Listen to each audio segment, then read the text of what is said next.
Micromobility is defined as the use of lightweight, small vehicles for traveling short distances, usually less than 5 miles. Since Urban Caffeine is all about promoting public transit and micromobility, I'd figured we'd review a transit option that's becoming more and more popular.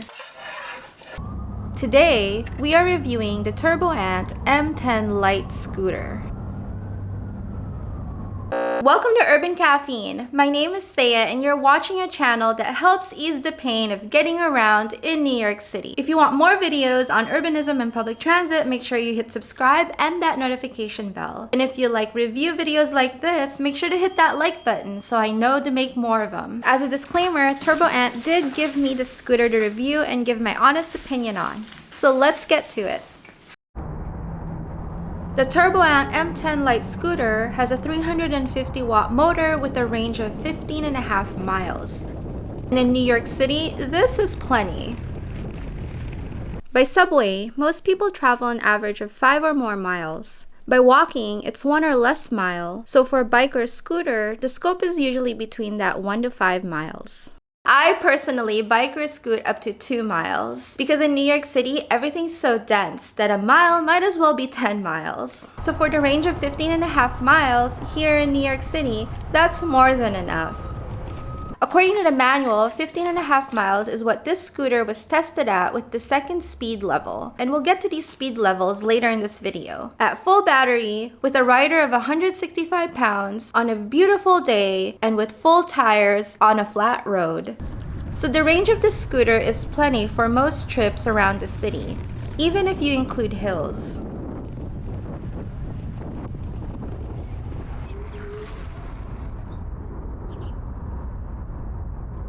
I didn't have a separate speedometer to measure the speed independently, but here's the thing, I never had to go full speed on the scooter. Because with traffic conditions in New York, I rarely need to go to the top speed on the M10 Lite, which is 16 miles per hour.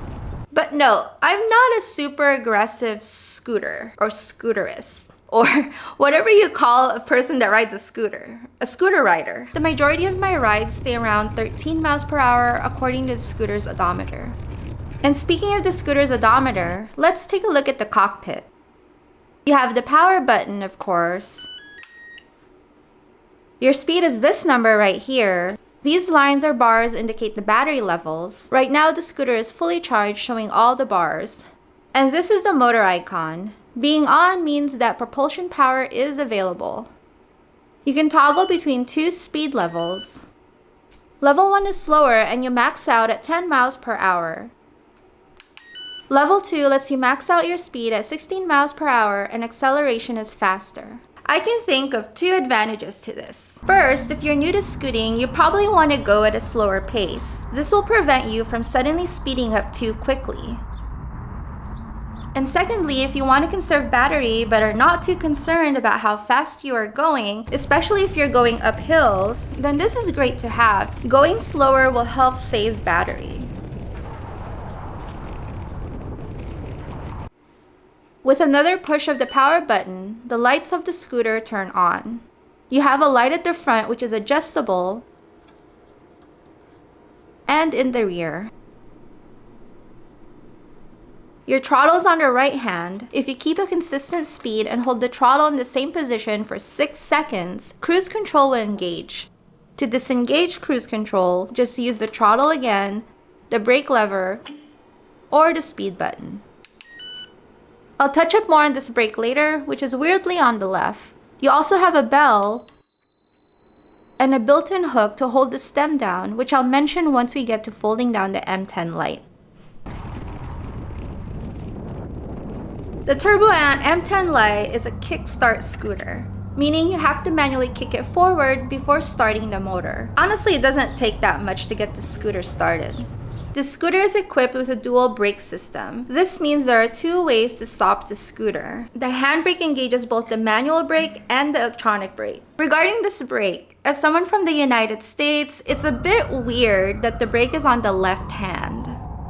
It's usually on the right hand with most bikes and scooters and motorcycles and mopeds in the United States. But I got over this pretty quickly. It took about 5 minutes of riding and I barely noticed I was braking with my left hand. At least for me, it wasn't that big of an issue. The maximum load is 220 pounds. When thinking about the maximum load to any scooter, remember that's not just your body weight to consider. The average backpack is between 10 to 20 pounds. It depends on if you're bringing your laptop, some sports equipment, or that heavy chain to tie your scooter with. On a tangent, I made this entirely different video on backpacks and New York City. If you're curious as my thoughts on backpacks, check out this video. This scooter has 8.5-inch pneumatic tires. This means that yes, you have to inflate your tires, but I prefer air tires anyways. These absorb shock better when the streets are bumpy, so you're not clattering your teeth. Especially in New York when the physical streets are as diverse as the people who live here.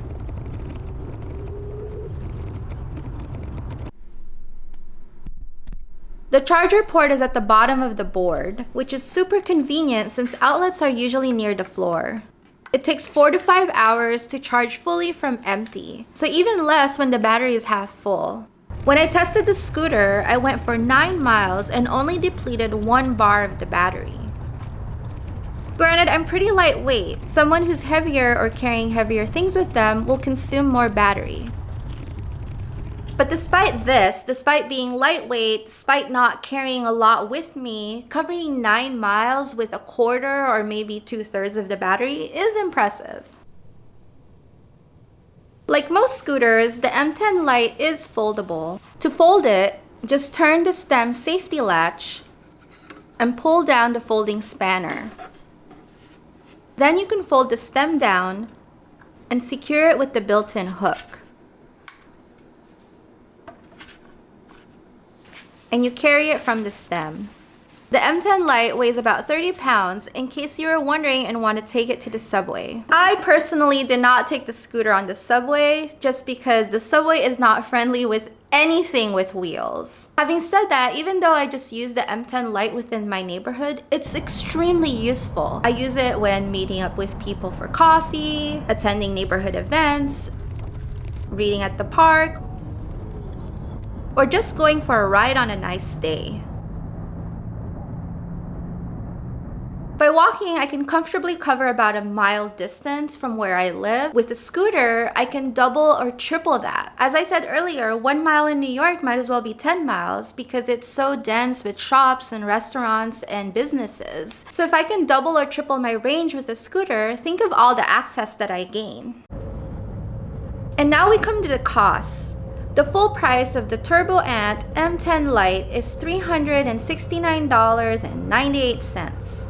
As of recording, it's $40 off on the TurboAnt website. If you're thinking of buying this scooter and like this review, I invite you to use my affiliate link, which is in the description below. Using that affiliate link is one way of helping out this channel. Regarding the price, electronic scooters nowadays range anywhere from $200 to $2,000. So the M10 Lite is on the lower end, but for the price, I think this is a great recreational scooter or for first-time scooter riders.